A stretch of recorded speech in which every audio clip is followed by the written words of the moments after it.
आम्ही ठाण्यामध्ये ट्रेनिंग करतो, बट आमच्याकडे ट्रॅक नाही आहे तिकडे, तर आम्ही ट्रॅक सेशनसाठी बँड्रा किंवा घाटकोपरला जातो।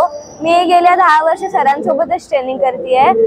हर्डल्स इव्हेंट मी अंडर 14 मध्ये सरांनी मला इंट्रोड्यूस केला।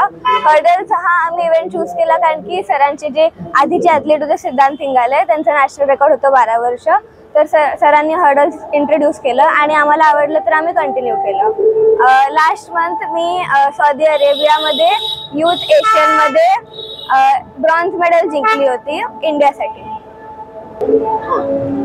एशियनसाठी माझे 10वीचे 2 बोर्डचे पेपर मिस झाले होते, तर माझी स्कूल युनिव्हर्सल हायस्कूल यांनी खूप मला सपोर्ट केलं आणि माझे ते 2 पेपर त्यांनी परत री-एक्झाम मध्ये घेतले आणि मला 90.4% हे मार्क्स मिळाले। मी खूप ग्रेटफुल आहे सगळ्यांसाठी।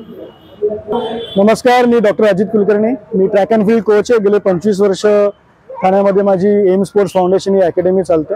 माझं स्वतःचं NGO आहे। बरेच खेळाडू घडलेले आहेत माझ्या हाताखालून आणि शौर्या ही एक नवीन टॅलेंट आहे। गेले 9 वर्ष माझ्याकडे ती ट्रेनिंग करत आहे आणि मागच्या वर्षी तिने ज्युनियर फेडरेशनला 60 मीटर्समध्ये नॅशनल रेकॉर्ड केलेला, प्लस 80 मीटर हर्डल्समध्ये तिला गोल्ड मेडल होतं। रिसेंटली यूथ नॅशनल पटनाला मार्चमध्ये झाले, त्या परफॉर्मन्सवरती तिचं Asian youth championship Saudi Arabia Dammam इथे तिचं सिलेक्शन झालं। 10वीत होती, 10वीमध्ये अभ्यासाचा लोड खूप होता।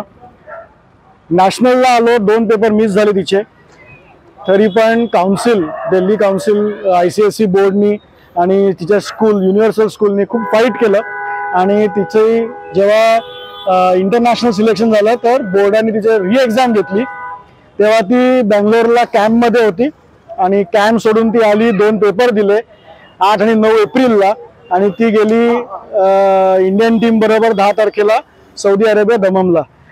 इकडे तिने 14.55 दिलेला, कारण का 14-15 दिवस ट्रेनिंग झाली नव्हती ड्युरिंग बोर्ड एक्झाम्स आणि तिकडे गेल्यावरती आमचा चांगला सराव झालेला, एक 10-12 सेशन्स। आणि सौदीला गेल्यावरती तिने हिट्समध्ये चायनाची जी हॉट फेवरेट होती, तिच्या 2 वर्ष मोठी होती, तिला तिने हरवलं, तेव्हा 13.85 टायमिंग दिलं आणि फायनलला तिने 13.80 हे टायमिंग देऊन ब्रॉन्झ पदक मिळवलं। पण आजची कामगिरी चांगली होती, तिला जसं सांगितलं त्याप्रमाणे तिने एक्झिक्यूट केलं। तिला म्हटलं जास्त फोर्स लावू नको, रेकॉर्डसाठी जाऊ नको, जस्ट आपल्याला गोल्ड मेडल जिंकायचं आणि तुला एन्जॉय करायची ही कॉम्पिटिशन, आणि तिने तसंच केलं। टीम महाराष्ट्र जय महाराष्ट्र, टीम महाराष्ट्र 2, 3, टीम महाराष्ट्र जय महाराष्ट्र, टीम महाराष्ट्र जय महाराष्ट्र।